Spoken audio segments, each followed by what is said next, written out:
discipulado de una manera puntual.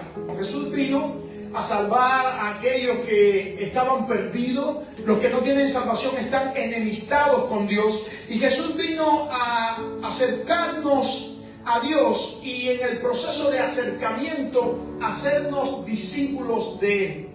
Hay frases bien comunes entre nosotros como es ser religioso, pero la Biblia no nos llama religioso. La palabra religioso solamente aparece en la Biblia en dos ocasiones, Hechos 17:22 y Santiago 1:26. Hay frases que conocemos también como cristianos. Las personas afuera nos conocen como cristianos, pero la palabra cristiano solamente aparece en la Biblia en tres ocasiones. Hechos 11:26, 26:28 y Primera de Pedro 4:16. Más bien fue un apodo que le pusieron a los creyentes porque se parecían tanto a Cristo. La palabra cristiano es distrito, son pequeños cristos, y nosotros muchas veces nos identificamos como cristianos, pero la realidad es que Jesús nunca mencionó esa palabra. La palabra dice que Jesús mencionó para sus seguidores la palabra discípulo. La Biblia nos enseña que tú y yo debemos ser discípulos de Cristo, y es la palabra masekeis en griego, y aparece en un total de 270 veces en todas las escrituras, implicando este número de veces la importancia que tiene este tema. Esta palabra significa seguidor, aprendiz, alumno, imitador de su maestro. Por lo tanto, ser un discípulo de Cristo implica seguirle, aprender de Él, obedecer sus enseñanzas, vivir como Él vivió, permanecer fiel a Él y al final o en el proceso también poder hacer discípulos a otras personas. Por ende, necesitamos saber qué características tiene un verdadero discípulo de Cristo, porque si nosotros no podemos diferenciar entre un discípulo y una persona que solamente pone su fe en Dios, estamos mal, estamos perdidos. Tenemos que aprender si verdaderamente como estamos viviendo, como nos estamos conduciendo, eso muestra que somos discípulos de Cristo. El tenor de las escrituras del Nuevo Testamento habla de que nosotros debemos ser discípulos, pero al mismo tiempo habla de hacer discípulos a otras personas. Y lo primero que tenemos es que el discípulo, el verdadero discípulo de Cristo, se niega a sí mismo y carga su cruz cada día. Me gusta esto. Para los que dicen que Dios no nos da elección a nosotros, este pasaje que Jesús menciona dice que nosotros tenemos elección a la hora de ser discípulos de Cristo o no ser discípulos de Cristo. Jesús dijo de los labios de Jesús: si alguno quiere. Por tanto, el discipulado es una elección personal. Usted decide si solamente ser un religioso, venir a la iglesia los domingos y decir que tiene una fe en el Señor, ser un cristiano, alguien que ha sido llamado así por toda la historia o por generaciones y generaciones, o usted decide ir un poquito más profundo y ser discípulo de Cristo. No quedarte quieto solamente con un estilo de vida de llegar a la iglesia o hacer ciertas cosas que te marquen como un religioso, sino que quieres caminar un poquito más y convertirte en discípulo de Cristo. Eso lleva a una elección, una decisión personal. Tú decides. El pastor no puede decidir por ti, los líderes no pueden decidir por ti. Tú decides si tú quieres ser discípulo de Cristo. Ahora, lo segundo que conlleva es una renuncia total de todo lo que tú eres y de todo lo que tú tienes. Para ser discípulo de Cristo, Cristo nos ofrece todas las cosas. Nos ofrece vida eterna, nos ofrece salvación, liberación del pecado y de la condenación. Cristo nos da toda clase de dádiva y toda clase de bendición, pero Cristo también nos exige que nosotros lo entreguemos todo a Él. Un discípulo de Cristo debe renunciar totalmente a todo lo que Él tiene. Dice la palabra: niega niéguese a sí mismo, niégate a tus propios conceptos, niégate a lo que tú crees que es mejor para ti, niégate a tus experiencias, niégate a lo que has aprendido en el proceso hasta el día de hoy, niégate a lo que tus padres te han enseñado, niégate a todo lo que tú crees que es un éxito y vive para Cristo y para lo que Él ha enseñado. La palabra dice que ser discípulo de Cristo también lleva a aceptar un costo. Hay un costo de discipulado.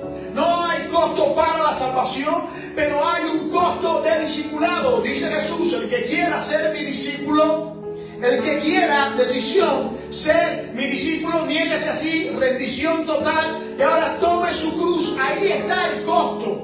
La cruz nuestra no es un vecino que nos hace la vida imposible, no es un compañero de trabajo, no es cualquier carestía que tengamos o una enfermedad que tengamos, no. La cruz nuestra es por aquello que estamos dispuestos a sufrir por causa de Cristo. Es cuando coronamos la voluntad de Cristo en nuestras vidas y no nos importa nada más que seguir a Cristo. En el proceso vas a sufrir vituperio, en el proceso vas a sufrir burla, en el proceso vas a sufrir que quizás aún hasta tus propios familiares no te entiendan, en el proceso vas a sufrir que te critiquen, porque muchas veces actuar como discípulo de Cristo implica que pareces un loco. Porque el Evangelio, para aquellos que se pierden, dice la palabra que es locura. Con esa cruz vas a tener que caminar, vas a tener que ir, vas a sufrir rechazo, vas a sufrir sufrimiento y en casos extremos puedes sufrir hasta persecución. Pero esa es la cruz que debemos cargar. Y por último, ser discípulo de Cristo implica un acto diario y consciente. No es algo puntual que yo un día dije voy a ser discípulo de Cristo, voy a ser cristiano y a partir de ahí no pasa más nada. No, cada vez que tú levantes tu cabeza de tu almohada y pongas los pies en el piso, hay una decisión que tú tienes que tomar, porque la Biblia dice cada día que tú te levantes de la cama, tú decides en tu propio interior si seguir lo que Cristo te ha mandado hacer o caminar según tus preceptos, según tu propia voluntad, según tus experiencias, según tu vivencia. Es una elección personal, es una renuncia total, es un costo seguir a Cristo, pero también es diariamente. Todo lo debemos de hacer diariamente. Negarse a sí mismo es poner a Cristo por encima del yo, es decir, de ti mismo. Renunciar al egocentrismo y vivir una vida orientada a Dios, aun cuando esto implique algunos que otros sacrificios. La palabra dice que nuestra ofrenda es un sacrificio vivo al Señor. Número 2, ser discípulo de Cristo también implica amar más a Jesús que a todas las cosas que nos rodean. Jesús lo dijo claramente. Muchas veces tenemos a nuestra propia familia por arriba de Dios. Y lo que Jesús dijo en Lucas capítulo 14, verso 26, dice: si alguno viene a mí y no aborrece a su padre y a madre y a mujer e hijos y hermanos, no es digno de ser llamado mi discípulo. A algunos les molesta la palabra aborrecer, pero déjame explicarte esto. Jesús no está diciendo que Él quiere que tú aborrezcas a tus familiares, porque entonces habría una contradicción en el mensaje de las Escrituras. Jesús está usando una hipérbole. Una hipérbole es una exageración del mensaje para lograr llevar a la persona que está escuchando el mensaje a una reflexión. ¿Y cuál es la reflexión? ¿Cuál es la enseñanza? Es que Jesús debe tomar el primer lugar en nuestra vida. La palabra dice que tú y yo debemos honrar a nuestro padre y a nuestra madre. La palabra dice que debemos amar a nuestras esposas, sujetarse a los maridos. La palabra dice que debemos instruir a nuestros hijos en los caminos del Señor. Por tanto, esta palabra de hipérbole que está usando Jesús es para enfatizar un principio, y es amarle a Él más que a nuestros propios familiares. Es curioso porque cuando nosotros amamos más a nuestros familiares que a Dios, le hacemos más daño que cuando amamos más a Dios que a nuestros propios familiares. Porque el amor nuestro es imperfecto. El amor nuestro es envidioso. El amor nuestro tiene pleito, tiene contienda. El amor nuestro está midiendo constantemente. Pero el amor de Dios es un amor ágape, es un amor sacrificial, es un amor de compromiso. Y cuando amamos más a Dios, entonces tenemos en más alta estima a nuestros familiares y le honramos más porque Dios nos lo manda en su palabra. No solo se queda Jesús ahí, sino que dice en la parte B del versículo 26, y aún también su propia vida. El que no aborrece a padre, a madre, a hijo, a hermana, y aún aborrece su propia vida, es decir, que tú y yo debemos amar más a Cristo que a nosotros mismos.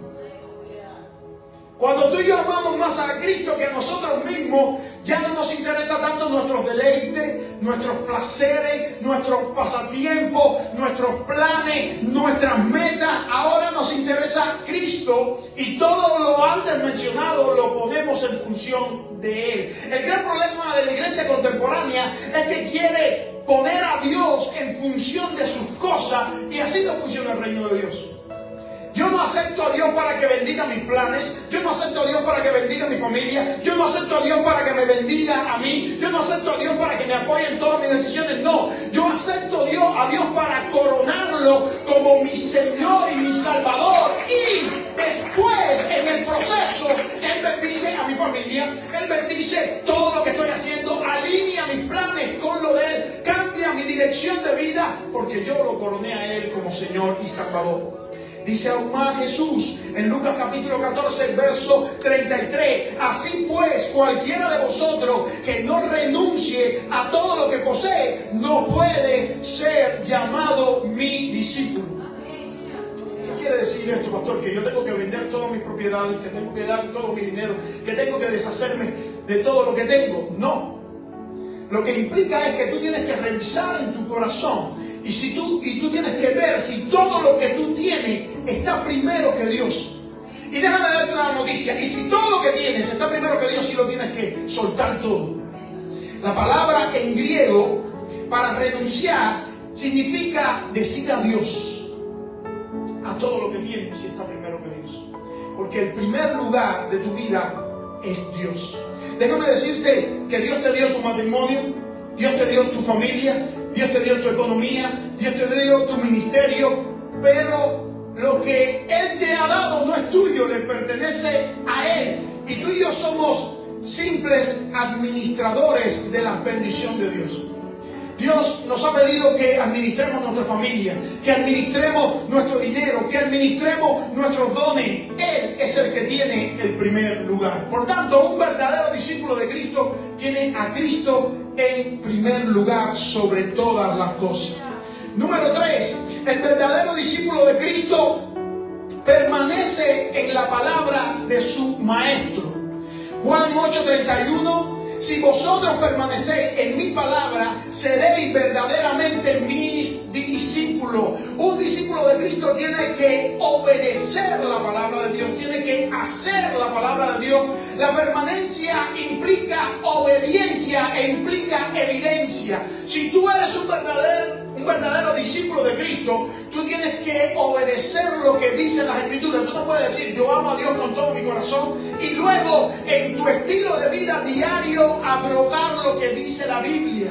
No es posible que un discípulo de Cristo se pare y pisotee la Biblia. ¿Qué es esto, pastor, de pararse y pisotear la Biblia? Es abrogar los mandamientos que dice la palabra del Señor. La Biblia es nuestro manual de fe y conducta. La Biblia es nuestra brújula. La Biblia es la lámpara que nos alumbra el camino. La Biblia es la pura y plena voluntad de Dios para nuestras vidas. Algunos pasan tiempo orando y diciendo, Señor, ¿cuál es tu voluntad? La voluntad del Señor está expresada en sus mandamientos, amados hermanos. Está expresada en la palabra del Señor. Ahí está la voluntad de Dios para nuestras vidas. Cuando nosotros permanecemos en las palabras del Señor, entonces estamos siendo verdaderos discípulos del Señor. Se evidencia en el que cumple la palabra del Señor, que es un verdadero discípulo de Cristo. Nadie le tiene que defender, nadie tiene que hablar, ni él mismo tiene que defenderse. Cuando usted hace la palabra de Dios, hay una evidencia al mundo y dentro de la iglesia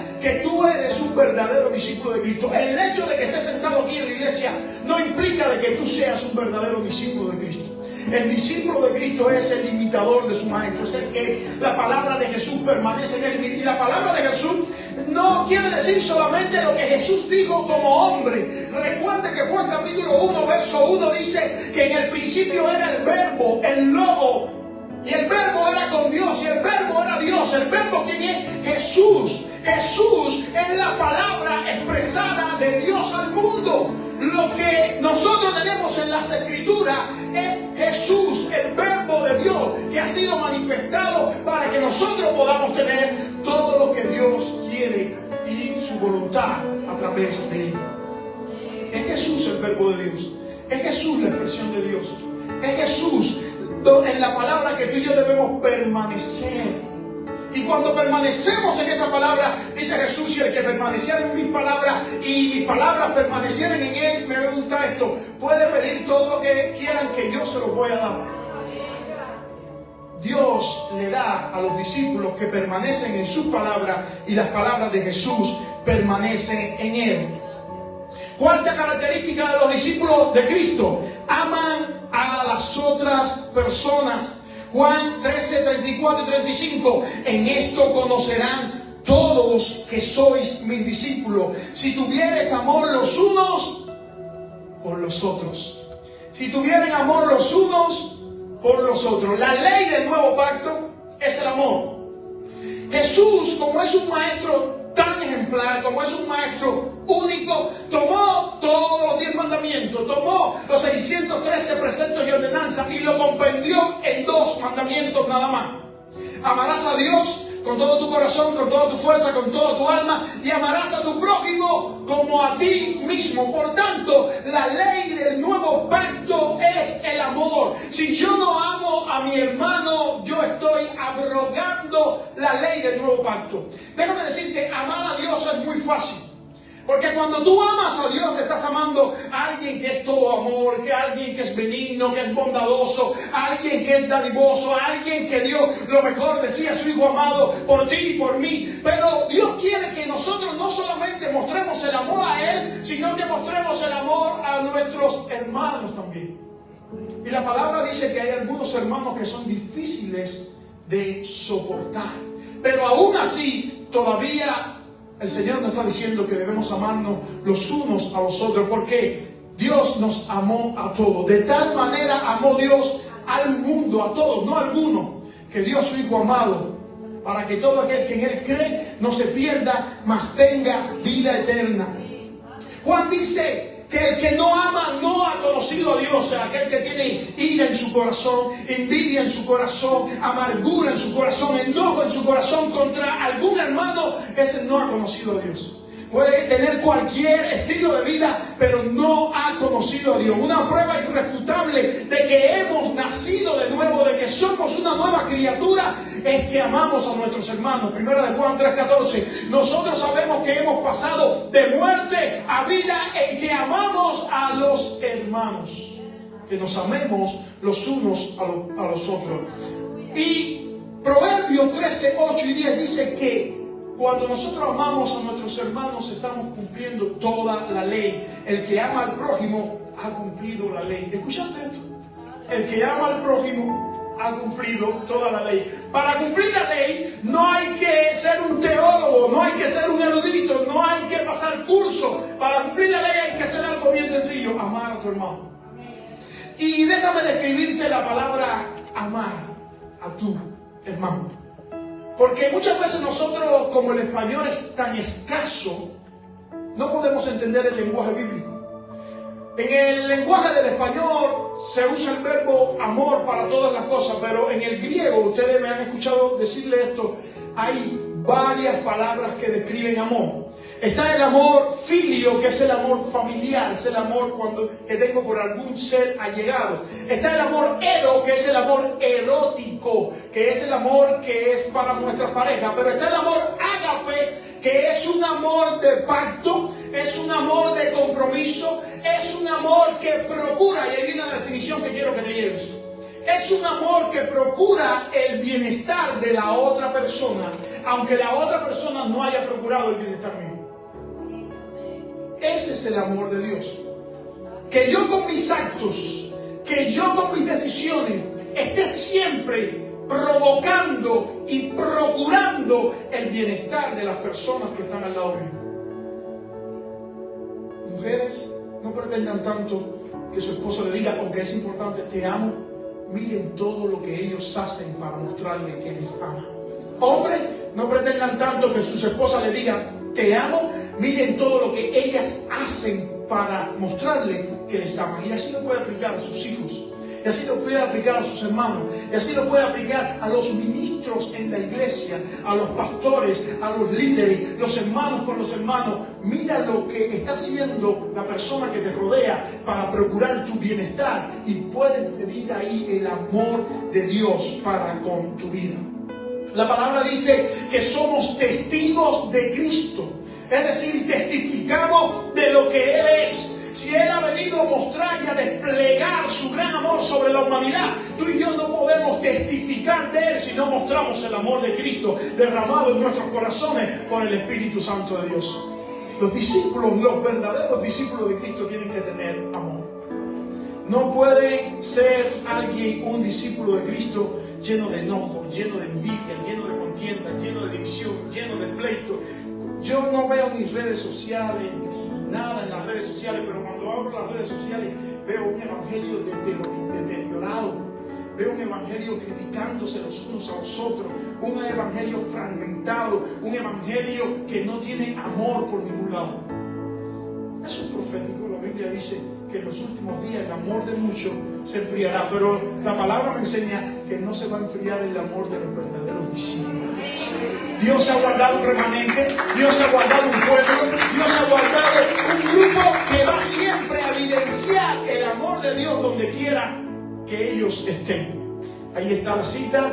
Pasamos a la quinta característica de los discípulos de Cristo. El verdadero discípulo de Jesús da fruto. Diga conmigo, fruto.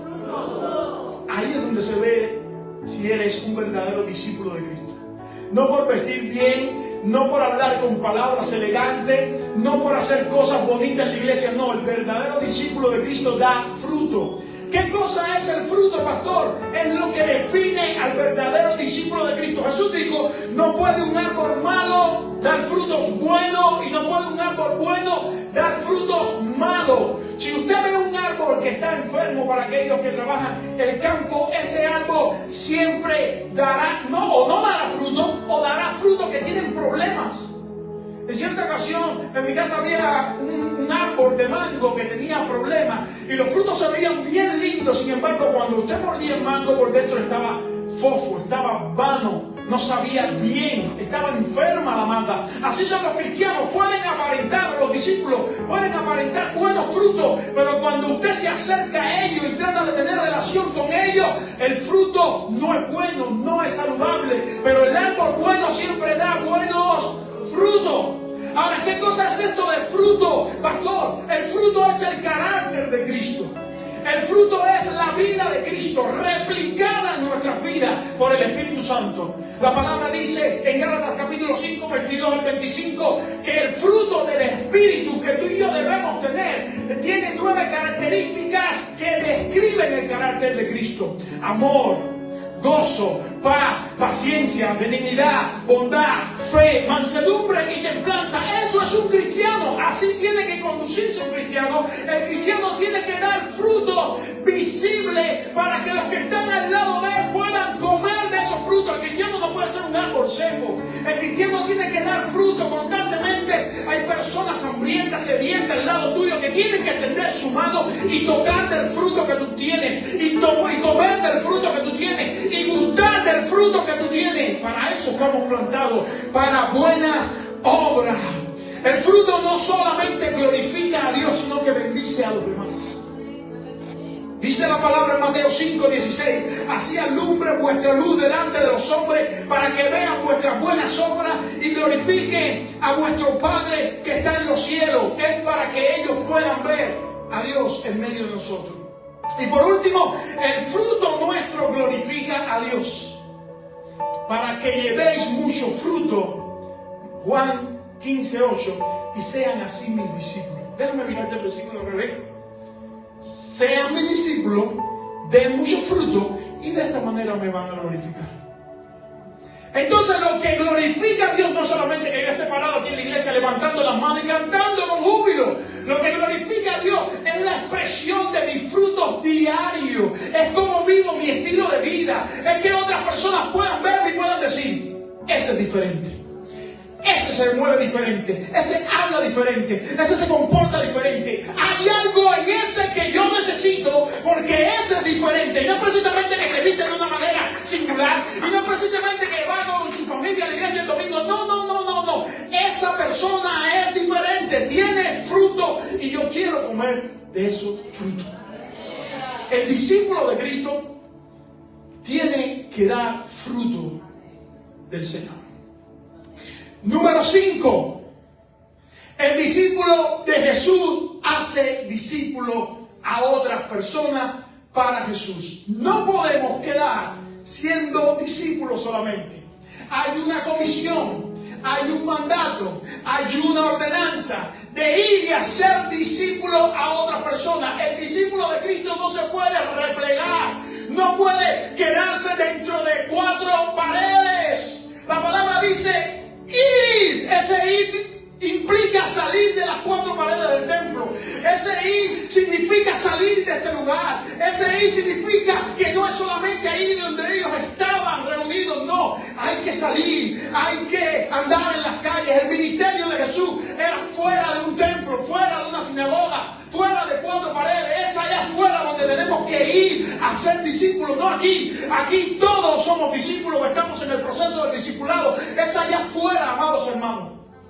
Y déjame decirte, cuando alguien está a punto de dejar este mundo, dice cosas importantes, y tú le prestas atención a esa persona que está a punto de morir, sobre todo las personas mayores. Ahora, Jesús dijo esto en el último momento de su vida aquí en la tierra. Jesús había muerto, había resucitado, y antes de ascender al cielo, reunió a sus discípulos y le dijo: ¿saben qué? La evidencia para ser buenos discípulos es que tienen que hacer también ustedes buenos discípulos.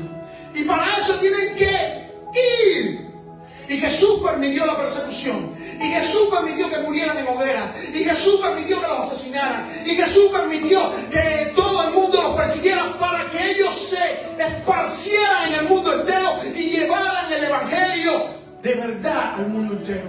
Ahí estaban todos los discípulos como saeta, yendo en todas las direcciones y haciendo discípulos para el Señor. No solamente es ir, sino la comisión es hacer discípulos.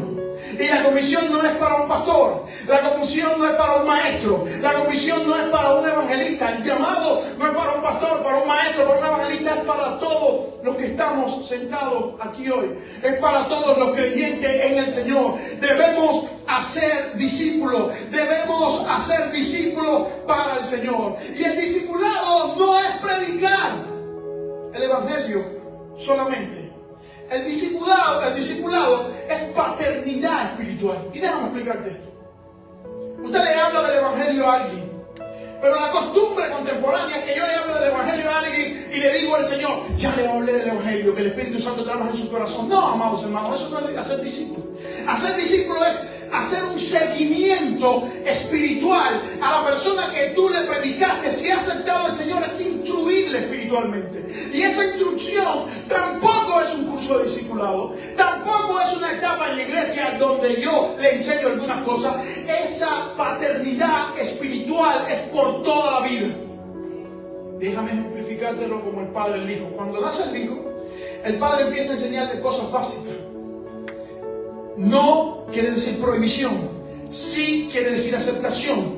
Le enseña a caminar sus primeros pasos, le enseña a comer la comida, le enseña a ponerse su ropa. Luego, cuando comienza a hablar, comienza un diálogo entre el padre y el hijo. Luego, cuando crece un poquito más, el padre le empieza a enseñar principios básicos de cómo relacionarse en la sociedad, en el mundo. Le empieza a enseñar quién es amigo y quién no es amigo. Luego, cuando es joven, le profundiza un poquito más en lo que es andar en el mundo, en las relaciones, cómo debe vivir. Y luego, ya cuando ese hijo es hombre, ya no hay una relación tan pegadita, pero todavía ese hijo sigue yendo donde está el padre y le sigue preguntando: papá, ¿qué tú crees de esto? ¿Qué tú crees de este negocio? ¿Qué tú crees de esa decisión? Por tanto, la paternidad humana no se acaba nunca en la tierra, y la paternidad espiritual, que es hacer discípulos, tampoco se acaba. Cuando tú le predicas a alguien, le empiezas a enseñar los principios básicos de la palabra de Dios: qué es salvación, qué es pecado, quién es Dios, quién es el Espíritu Santo, quién es Jesús. Le empiezas a enseñar a dar sus primeros pasos en el Evangelio. Luego, cuando esa persona se perfila, le empiezas a enseñar doctrinas más complicadas, un poquito más profundas. Luego esa persona quizás hace su ministerio, se va, se aleja de ti, pero todavía tiene contacto contigo. De cuando en cuando te llama y te dice: oh, mi hermano, voy a hacer esto, ¿qué tú crees? Y le sigues aconsejando y le sigues incluyendo, porque hacer discípulo es una paternidad espiritual, es una relación espiritual, es una empatía espiritual que yo hago con esa persona porque es responsable. Yo soy responsable por esa persona delante de Dios. Mi deseo, mi oración es que cada uno de ustedes en este año de conquista logren ganar uno para el Señor y diga: le voy a discipular, le voy a enseñar todo lo que yo sé, hasta que sepa más que yo. Le voy a instruir, le voy a aconsejar, lo voy a llevar a los caminos del Señor. Si tengo que sacrificarme y poner mi carro para recogerlo porque no tiene, y llevarlo a la iglesia, lo voy a hacer. Con gusto voy a dar de lo mío, dice Pablo, y yo mismo me daré por causa del Evangelio. Lo voy a hacer para que esa persona prospere. No es predicarle, soltarlo en una iglesia y decir: ya, amados hermanos. No, es tener responsabilidad por la persona que estamos instruyendo, que estamos enseñando. Es nuestro hijo espiritual. Esa persona que tú le predicas, esa persona que tú le traes a la iglesia, esa persona que tú discipulas. Discipulado no es un curso. Discipulado es un proceso de paternidad espiritual con la persona que tú estás instruyendo. No son dos elecciones, no. Discipulado es un proceso con esa persona. Esa persona es tu responsabilidad, es mi responsabilidad. 4. Enseñar lo que Jesús manda. Lo que tú le enseñas en ese proceso de paternidad no son tus experiencias, no son tus vivencias, no son tus conceptos. Jesús dijo: id y hacer discípulos, enseñándole todas las cosas que yo os mando. Lo que está en la palabra de Dios.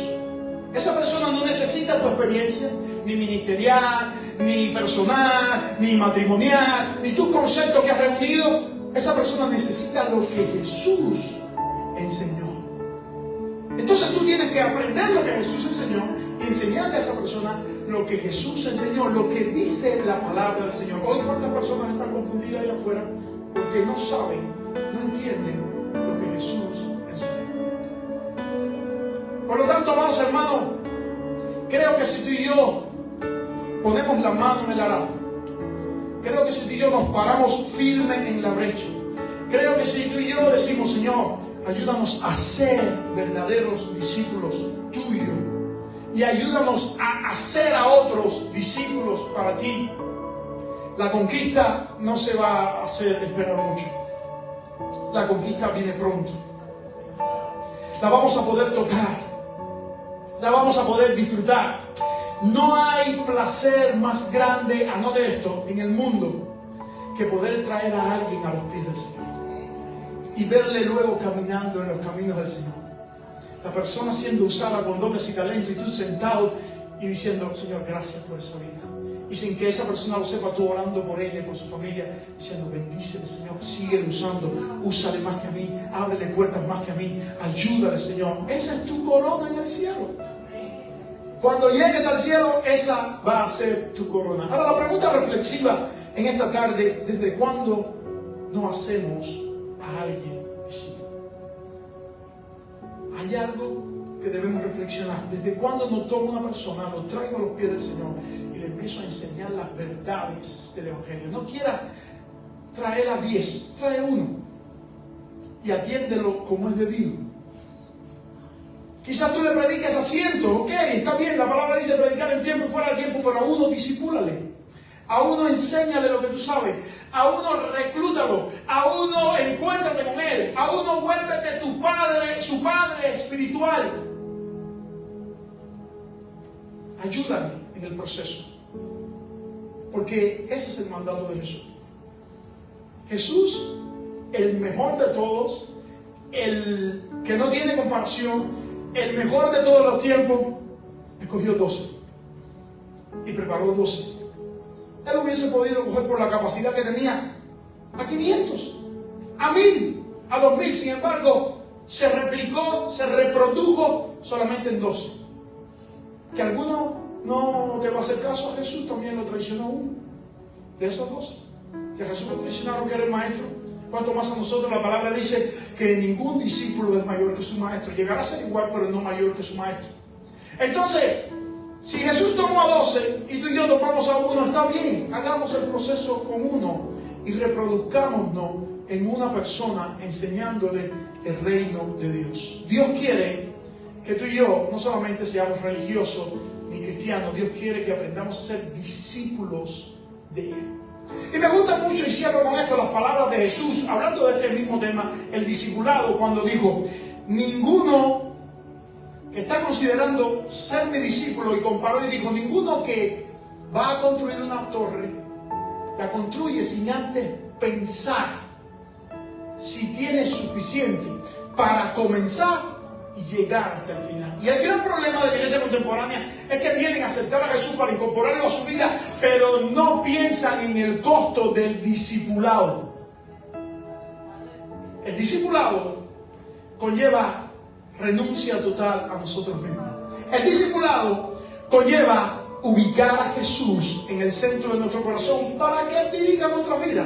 El discipulado conlleva a amar a otros como Jesús amó. El discipulado conlleva permanecer en las ordenanzas de Jesús. El discipulado conlleva dar frutos verdaderos de que somos discípulos de Cristo. Y el discipulado también conlleva hacer a otras personas discípulos para el Señor. El Señor dijo, ninguno que viene con una embajada con pocos hombres y otra embajada viene con más hombres, se atreve a ir contra aquella que viene con más hombres, uno teniendo pocos hombres. Reflexionen acerca del discipulado.